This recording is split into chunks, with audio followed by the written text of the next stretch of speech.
네, 5월 11일 수요일 오늘의 국내 증시 하락 출발을 했는데요. 어떤 종목과 어떤 섹터를 살펴보면 좋을지 전문가의 의견 들어보는 시간입니다. 오늘 신일섭 전문가님 함께하십니다. 안녕하세요, 전문가님. 네, 안녕하세요. 네, 전문가님 오늘 하락 출발을 했는데요. 방금 보니까 지수가 상승 전환을 했습니다. 코스피가 2,600을 곧 뚫을 것 같고요. 코스닥은 860선을 뚫었습니다. 오늘 증시 어떻게 보셨나요? 네, 일단 유럽 증시랑 미국 증시가 반등에 성공을 했는데, 폭이 크지는 않지만 일단 반등에 성공했다는 게 중요하고, 우리나라 하락 갭이 빠른 시일 내에 메워진다면 갭의 의미가 없어지니까 그 부분이 중요할 것 같습니다. 어제 하락 갭이 떨어지면서 지금 2022년도 2월 달부터 바닥을 다져왔던 그 2,600짜리가 한 번의 갭으로 지금 돌파가 되었죠. 하향 돌파가 되었는데 그걸 빨리 메워야지. 안 그러면 이번 주 안에 못 메우면 그 부분이 저항으로 지금 고착화되어서 다음 주도 좀 어려움 겪을 가능성이 있어요. 그래서 2, 3일 내에 그 하락갭을 메우는지 안 메우는지 기술적으로 그 부분을 살펴보는 게 중요할 것 같습니다. 네, 그렇군요. 어젯밤에 또 미국 장을 살펴보니까는 나스닥 지수, S&P 500 지수가 빨간불 전환을 하면서 반등을 좀 하는 모습 보여줬습니다. 아무래도 기술주들이 좀 반등하는 모습 보여주면서 함께 지수가 많이 오르는 그런 흐름세를 이어갔는데요. 어떻게 보셨나요?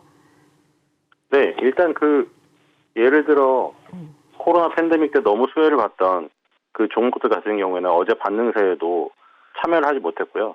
대표적인 기업이 펠로튼 인터랙티브라고 집에서 강사님에게 사이클을 배우면서 사이클을 타는 기업이 있는데 어제도 급락을 했습니다. 그러니까 지금 여기서 느껴야 될 것은 코로나 팬데믹 어떻게 보면 붐이라고 그러면 그런데 붐을 타고 올라갔던 종목이 위드 코로나로 갔을 때 사업 구조가 전혀 거기 먹히지 않는 기업이라면 시장이 반등을 해도 올라가지 않는다는 거죠.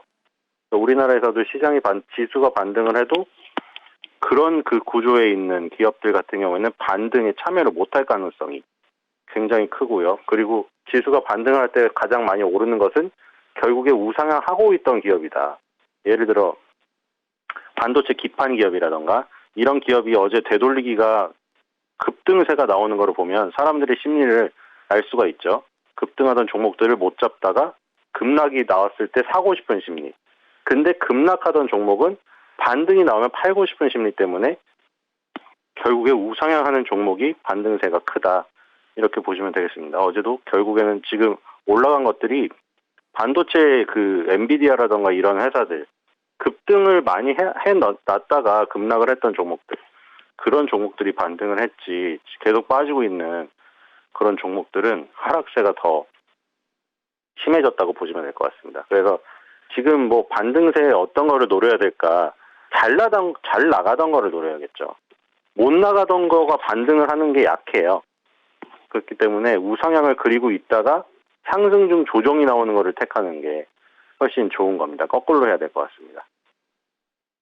우선 말씀하신 것처럼 지수가 반등할 때 가장 많이 오르는 것들이 우상향하는 종목들이라고 말씀해 주셨는데 그러면 미국에서 흔히 말하는 기술주, 대장주 이런 것들을 좀 노려봐도 괜찮을까요? 기술주 중에서 예를 들어 반도체 세계적인 장비 회사나 이런 거는 노려볼 수도 있겠죠. 근데 우리나라에 그거를 적용하는 게 문제이기 때문에 예를 들어 지금 TSMC도 ADR로 상장되는 게 반등을 했는데 네. 지금 대만 증시에 있는 TSMC랑 비슷해요. 근데 우리나라에 적용이 안 되는 거죠. TSMC랑 지금 삼성전자의 어떤 사업 구조가 전혀 다르기 때문에 TSMC의 반등을 보고 접근을 한다면 한미반도체를 해야 되겠죠. 그러니까 그런 세밀한 어떤 연결고리의 전략이 필요하지 반도체가 반등을 했다고 우리나라에서 반등세를 지금 기대를 하면 안 맞는 거죠, 지금 오늘도. 그래서 지금 어떤 기업이 지금 벤더로 참여하고 있는가, 그거를 파악하고 들어가야 되는 지금 상황입니다. 그렇군요. 우선 어떤 기업이 벤더로 참여하고 있는지 좀 자세하게 한번 공부를 한 다음에 들어가 봐야 된다 이렇게 말씀해 주셨습니다. 또 궁금한 게 예전에도 미국장에서 기술주 반등이 있었는데 그럼에도 불구하고 좀 많이 떨어지는 모습을 많이 보여줬어요. 계속해서 하락세가 이어가다가 이번에는 기술주 반등으로 인해서 좀 힘을 입어서 오르는 모습 보여줬는데 왜 그런 건가요? 왜 다른 거죠? 이렇게 되는 게? 우리나라랑요. 네. 그러니까 삼성전자랑 하이닉스 같은 경우에 일단 삼성전자를 얘기 드리면 삼성전자에 작년에 그렇게 9만 원대의 점수를 줬던 이유는 TSMC가 지금 영위하고 있는 파운드리 사업에서 삼성전자가 많은 지분을 확보할 것이라는 기대감에 점수를 줬던 건데 그 뒤에 퍼포먼스가 하나도 나오지를 않았잖아요. 그렇기 때문에 거기에 점수를 줬던 거를 그대로 되돌림을 주는 거죠. 그리고 삼성전자 향으로 되어 있던 기업들도 다 마찬가지고요. 네네. 근데 지금 강한 것은 다 다르죠. 지금 예를 들어 반도체 기판은 강하죠. 네. 대덕전자, 심텍, 그리고 차량용 리드 프레임 만드는 해성DS 이런 기업들은 지금 잘 나가고 있잖아요. 지금. 네. 그러니까 지금 반도체 기판 사업부 같은 경우는 을의 입장이다가 갑의 입장에 쓰게 되는 지금 상황이 되었고 차량용 반도체 리드 프레임은 계속 모자르기 때문에 해성DS는 따로 가고 있고 해성DS의 고객사는 네덜란드 NSP, 독일의 인피니언, 일본의 르네사스 같은 차량용 반도체 기업이지 삼성전자, SK 하이닉스, 인텔이 아니기 때문이죠. 그래서 그렇군요. 어떤 사업을 영위하고 있는가 그리고 최종 벤더가 우두머리가 누군가 그게 결정적인 차이입니다. 우선 퍼포먼스가 나오는지 안 나오는지 이런 것도 좀 중요하게 봐봐야 될 것 같습니다. 그러면 이제 국내 증시로 한번 돌아와 봐서요. 국내 증시를 한번 리뷰를 해보자면 오늘 보니까는 코스피, 코스닥 상승 전환을 했습니다. 그래서 오늘 좀 여러 가지 종목들이 많이 오르는 모습 보여주고 있는데 좀 한번 전체적으로 좀 어떻게 보시는지 봐주시기 바랍니다.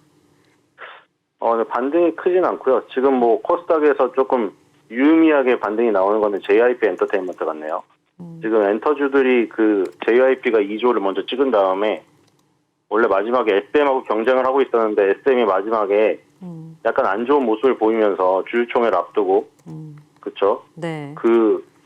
사인을 돌렸죠. 네. 친필 사인을 한 장 줄 테니까 주주총회에서 좋은 얘기를 해달라. 그리고 자회사에 있는 이수만 회장님의 자회사에 있는 그 회사에 맨날 어떤 돈으로 받고 있는지에 대해 밝히라고 했더니 안 밝혔어요. 그래서 2조 경쟁에서 뒤떨어져서 나가 떨어진 다음에 네. YG 엔터테인먼트 같은 경우는 빅뱅의 퍼포먼스가 안 나온 거죠. 그렇죠? 예전만큼 안 나왔죠. 그리고 블랙핑크는 출격이 아직 안 되었고 대신에 트와이스는 미국 공연을 잘 마쳤고 그래서 JYP 엔터가 2조를 먼저 찍었죠. 2조 먼저 찍고 하이브는 지금 병역 문제에 걸려가지고 지금 떨어졌고 그리고 JYP만 지금 기술적으로 살아있죠. 그래서 오늘도 지금 가장 크게 반등하고 있습니다. 5% 가까이 반등하고 있고요. 그래서 그렇군요. 위드 코로나 수혜주 중에 엔터주를 공략한다면 JYP가 1등이라는 그렇군요. 것을 오늘도 증명하고 있고요. 그리고 그 이에 많이 오르는 거는 오스템 임플란트가 네.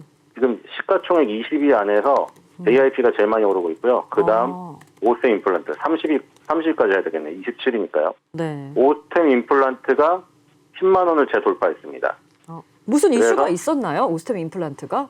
이슈는 없었고 네. 1,000억 원 횡령 문제 때문에 네. 거의 생사의 기로에 있었는데 네. 살려줬죠. 네. 네. 아무래도 오스템 임플란트가 장사를 잘했기 때문에 그게 컸던 것 같습니다. 그게 아니었다면은 제 생각에는 1년을 넘어서도 거래 재개가 되기가 힘들었을 겁니다. 그래서 그게 거래 재개가 된 거 4개월 만에 거래 재개가 된 거는 거의 기적과도 같다고 생각이 되고요. 어쨌든 300억 자사주 매입으로 그 불안감을 갖고 있으신 분들에게 어떤 회사의 행동을 보여줬죠. 그래서 오스템 임플란트가 실적은 지금 굉장히 좋기 때문에 그런 또 횡령에 대한 어떤 두려움 그리고 회사에 대한 불신을 갖고 있던 일부 주주분들이 이탈을 한 뒤에 주가가 조금 안정을 찾고 있는 게 아닌가 그런 생각이 들고요. 네. 그다음 클래식스도 잘 가고 있죠. 의료기기가 지금 화장품을 대체하고 있다고 보시면 됩니다. 네. 그 전에는 중국이 지금 경기가 회복이 되면은 화장품이 오른다 했는데 지금 그 공식이 다 깨져버렸죠. LG생활건강 80만 원 가고 중국의 면세점 네. 그리고 중국의 화장품에서 C뷰티가 인기를 끌면서 K뷰티가 무너진 거죠. 네. 그 대신에 뜨고 있는 게 K의료기기죠. 네. 그래서 치과 의료기기에서는 오스테 임플란트, 미용 의료기기에서는 클래시스나 뭐 루트로닉 같은 거. 그런 것이 옛날에 화장품을 대체하고 있는 거죠, 지금. 그래서 그런 부분들이 강하고요. 네. 그리고 골프존은 어제 급락하면서 빠지도 않았고 18만 원 계속 유지되고 있죠. 네네. 결국 위드 코로나의 최고의 승자는 골프고요. 아, 그 다음 엔터 중에는 JYP 엔터테인먼트고요. 그렇군요. 네. 그리고 네. 의료기기를 화장품 대체로 보면 된다. 아, 그렇군요. 우선 엔터주 얘기해 주셨는데 엔터주 공략을 하려면은 JYP 엔터테인먼트 한번 봐봐라. 우선 빅뱅 퍼포먼스 안 나왔지만 그래도 뭐 다른 그런 실적이 좀 있었고 하이브는 병역 문제 때문에 좀 많이 안 좋고 이수만 회장의 배신 때문에 좀 SM이 많이 떨어지니까 이렇게 봐봤으면 좋겠다 말씀해 주셨고요. 오스템 임플란트 사실 횡령에 대한 두려움이랑 불신 때문에 많은 분들이 이탈을 하셨어요. 그 이후에 주가가 안정을 찾았습니다. 그리고 4개월 만에 거래 재개를 했는데 아무래도 실적이 좋았기 때문에 이런 일이 있었던 것 같다 말씀해 주셨습니다. 클래시스는 화장품 대체하는 의료기기 쪽으로 해서 좀 많이 오르고 있고 또 저번 주에 말씀해 주셨던 골프존 위드 코로나 최대 수혜라고 다시 한번 짚어주셨습니다. 전문가님 그런데 오늘 있잖아요. 재지랑 사료, 뭐 게임주, 골판지 이렇게 많이 올랐는데 이거는 무슨 이슈로 이렇게 또 오르는 건가요? 뭐 전쟁 장기화 좀 때문인가요? 근데, 예. 좀 제지사료주는 사실 테마기가 워낙 강하고 시가총액이 굉장히 작고 변동성이 심하기 때문에 네. 이거는 진짜 좀 매매를 잘하시는 분만 접근을 하셔야겠죠. 지금 현대사료나 이런 것들 뭐 엄청난 급등이 일어난 뒤에 다시 급락이 일어나서 윗꼬리가 달린 다음에 다시 또 오르고 있잖아요. 네. 그러니까 뭐 사료주에 대한 배경은 확실히 있죠. 다들 이제 그 알고리즘은 아시겠죠. 왜 그러니까 사료주가 뭐 그것 때문에 무조건 정직하게 움직이진 않아요. 우리나라 시장에서. 근데 배경은 그거죠. 지금 뭐 닭고기나 돼지고기 가격이 지금 급등을 할 거니까 그 농장주들 입장에서는 네. 닭고기, 돼지를 빨리 키워야 될 거 아니에요, 지금. 네. 그러니까 좋은 사료를 먹이겠죠. 그래서 사료값이 오르는 거예요. 그러니까 사료주에 투자하는 거고.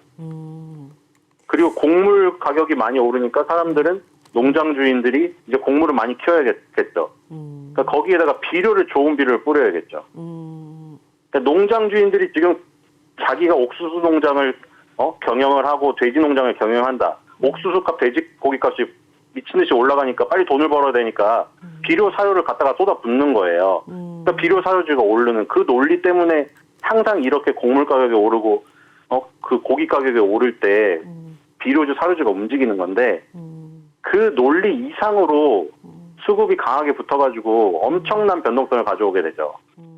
그렇기 때문에 그런 것들에 유의하면서 대응을 해야 되는 거고 제지주도 마찬가지죠. 네. 제지주도 시가총액이 엄청나게 작고 규모가 작은 그 섹터에 속하기 때문에 변동이 워낙에 심하죠. 그러니까 제지주는 또 그런 배경이 있죠. 예를 들어 전쟁의 위협이 굉장히 계속 강화가 된다. 네. 그럼 예를 들어 휴지 같은 사재기. 우리 코로나 팬데믹 때도 보셨죠? 네. 호주에서 여자 3명이서 머리 뜯고 휴지 하려고 싸우는 거, 격투기 하는 거. 네. 그런 것 때문에 기본적으로 있고요. 그 다음에 뭐 경기가 좋아지거나 혹은 뭐 선거철이 다가오면은 네. 종이의 사용량이 많아진다. 그럼 종이 만드는 또 제지회사가 오를 수도 있고 혹은 영풍제지 같은 경우는 M&A 이슈가 있는 거고 네. 어쨌든 여러 가지가 섞여가지고 어쨌든 제지, 비료, 사료주는 물론 삼성전자도 테마주죠. 근데 네. 우리가 삼성전자에 대해서 테마주라 얘기하는 거랑 언론에서 보통 테마주라고 얘기하는 거에 성격이 다른 거 다 아시잖아요. 네. 지금 비료, 사료, 제지주는 그 급등락의 테마가 너무 심해서 사실 정상적으로 접근하기가 좀 어렵죠. 단기적으로 단타의 실력이 출중하신 분들. 그런 과감하게 들어가실 수 있으신 분들이 네. 접근을 해야지. 지금 현대사료나 무슨 비료주나 이런 것들 사실은 그쵸. 뭐 한 일주일을 마음 편히 갖고 있기도 힘들죠, 솔직히. 네. 철저히 매매 관점에서 접근해야 될 것 같습니다. 알겠습니다. 그러면은 지금 제지, 뭐 비료, 사료 뭐 이런 것들이 계속해서 사실은 뭐 거의 한 달간 계속해서 오르는 급등락을 반복하는 모습을 보고 있거든요. 그러면은 좀 떨어졌을 때 내가 들어가 봐도 될까? 앞으로도 계속 오를 것 같은데 전쟁 끝나기 전까지는 계속 오를 것 같은데 이렇게 생각하시는 분들 좀 많이 계실 것 같은데 지금 들어가는 거는 좀 위험한 거네요. 어떻게 보면은. 지금 이게 사료주를 매매가 말고 이거를 들어간다는 건 좀 그렇죠. 예를 들어 한일 사료 같은 거는 지난달 4월 달에 네. 고가상으로 306%가 올랐는데 종가는 또 135.38이에요. 고가가 300%를 갔다가 종가가 200% 내려서 끝났단 말이에요. 근데 이번 달에는 또 위에 올라가서 시작하고 있어요. 이 급변동한 변동성을 정말 버틸 수 있으신 분들. 아니, 버틸 수는 없죠, 솔직히 말해서. 이거를 결과론적으로 지금 이 그래프를 4월 달에 지난 거를 보고 지금 얘기하니까 그렇지. 4월 달에 이 변동성 안에서 그냥 버티고 있었던 사람은 네. 버틴 게 아니라 그냥 사고 팔기를 놓친 거예요. 맞아요. 사고 팔기 놓쳐서 그냥 이번 달이 넘어온 거죠. 그냥 엄밀히 솔직히 말하면. 네. 아니, 고수들은 아마 위에서 팔고 뭐 밑에서 사고 뭐 매매를 엄청 했을 거예요, 이게. 그렇기 때문에 이런 거를 글쎄요. 이거를 정말 저는 그냥 개인적으로 이게 정말 실력이 출중하신 분 아니면 네. 이거는 그냥 재미로 저런 움직임이 있는 주식도 있구나. 이렇게 보는 게 어떨까. 그냥 관망을 하면은 좋겠다. 얘기거리로 삼는 게 낫다. 주식 재미가 없으니까 네. 친구들이랑 이제 위드 코로나로 술 한잔 하면서 오늘 한인사료 같은 거 막 이러는데 나는 못 하겠더라 막 이러면서 그냥 그쵸? 그 정도로 삼는 게 뭐 제지주는 약간 틀릴 수 있어요. 제지주는. 제지주는 약간 틀릴 수 있는데 왜냐면 제지주는 원래 제지주들이 보통 가진 그 건물이나 이런 땅이 워낙 많아요.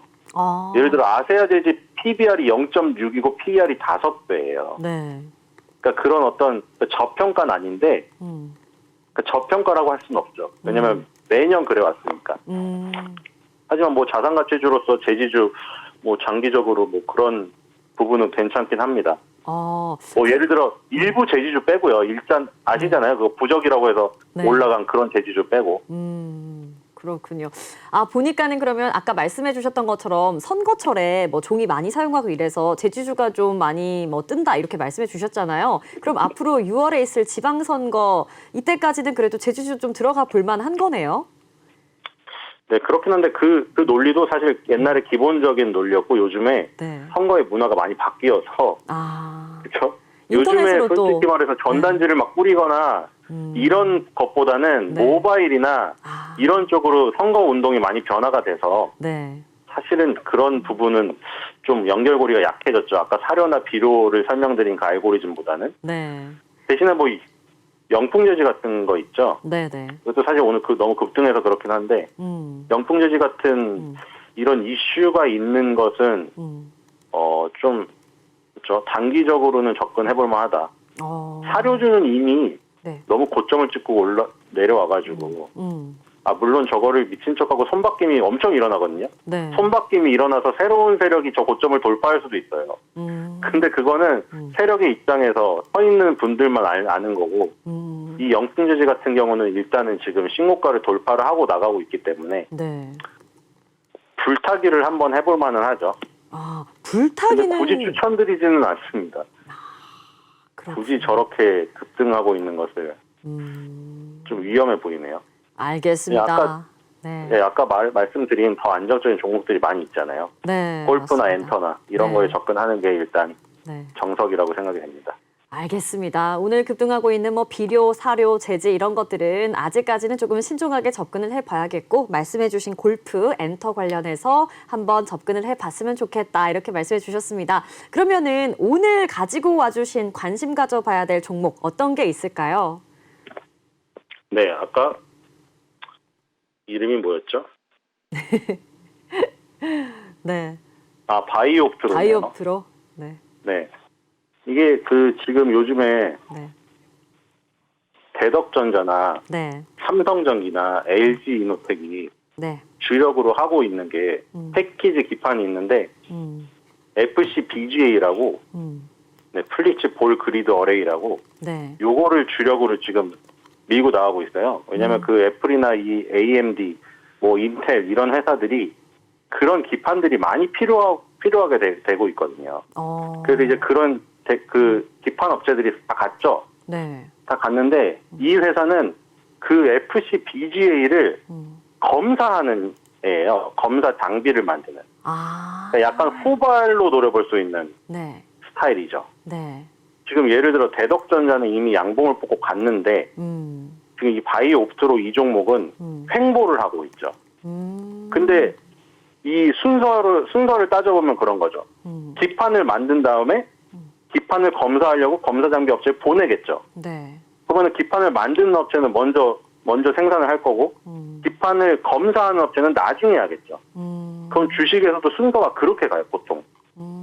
만드는 업체가 먼저 가고 네. 이제 검사는 나중에 하니까. 검사 장비를 만드는 업체는 나중에 간다. 보통 이렇게 순환매가. 그래서 바이오프트로가 1단계로 오른 다음에 지금 횡보를 하고 있기 때문에 네. 이제 만드는 업체들은 LG노텍이나 대덕전자는 지금 일단 좀 한번 뽑았잖아요. 그래프를 보면. 네네. 한번 뽑은 다음에 검사 장비 쪽으로 오지 않을까.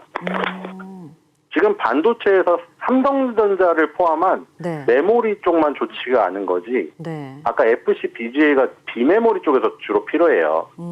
인공지능이라던가 자율주행, 네. 자동차 전장장치 네. 이런 데서 필요하기 때문에 비메모리 쪽은 지금 굉장히 좋습니다. 네.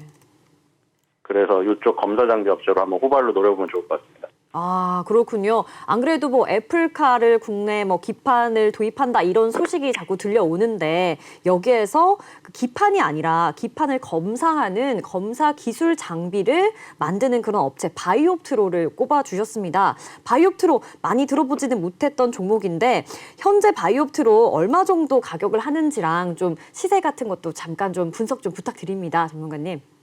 네, 바이옵트로가 지금 9,390원이네요. 네. 그리고 밑단은 사실 많이 올랐습니다. 많이 오르고 이제 그 횡보를 하고 있고 그 지금 대덕전자라던가 LG노텍의 시세가 끝나지 않았기 때문에 이 검사장비 업체도 일단 모멘텀은 계속 살아있다고 봐야겠죠. 지금 그 가불 관계가 바뀌어서 네. 애플이나 AMD나 인텔이 뭐 여기다 단가이나 압력을 넣고 이런 지금 상황이 아니고 네. 이게 없어가지고 지금 자동차도 생산 못하고 지금 뭐 아이폰이든 맥북이든 후속작도 지금 못 나오고 있는 상황이라 이 기판 업체들한테 오히려 빨리 계약을 하자. 다른 업체들 가져가기 전에 싹 다 재고를. 지금 그런 상황이라 지금 기판 업체들이 완전 호황기에 접어들었다고 합니다. 그러니까 그 기판을 생산하는 업체들이 많이 생산하니까 검사 장비 만드는 업체도 할 일이 많아지겠죠. 그래서 지금 이렇게 횡보하고 있는 이 시점에서 만약 돌파가 이루어지면은 네. 또 그렇죠. 그렇군요. 계속 극복을 하면서 좀 등산을 하듯이 올라가는 스타일로 가지 않을까 이런 생각이 듭니다. 네, 그러면은 지금 현재가 9,390원인데 어느 정도의 목표가를 뭐 보고 계시나요? 일단 뭐 다시 12,000원을 네. 2022년 1월달에 기록했던 그 부분을 목표로 하는데 네네. 10개월선만 안 깨면 될 것 같습니다. 지금 2020년부터 밑에서 올라올 때 보면은 네. 10개월선을 단 한 번도 깨지 않고 계속 거기서 기시되면서 가고 있죠. 네네. 저기만 안 깨지면 계속 10개월선 올 때마다 매수 기회죠. 지금 네. 10개월선에 근처에 있으니까 다시 매수 기회였다가 네. 또 이격이 벌어져서 뭐 12,000원 선에 간다. 그러면 또 이제 한 번 팔 기회가 오는 거죠. 그렇군요. 지금은 이격이 좁혀들었기 때문에 괜찮은 네. 타이밍이라고 생각이 됩니다. 네. 좋은 타이밍이다라고 생각된다고 말씀해 주셨고요. 9,390원 현재가입니다. 목표는 12,000원 생각하시고 그러면 손절은 어느 정도 됐을 때 좀 하는 게 괜찮을지 시청자분들께 말씀 좀 네, 부탁드립니다. 손절을 10개월 선으로 해야 돼요. 10개월 선으로? 네. 10개월 선이 계속 변동이 되지만 10개월 선을 보고 하시면 될 것 같아요. 네, 그리고 알겠습니다. 이격이 좀 벌어져서 수익이 나면은 처분을 하고요. 네.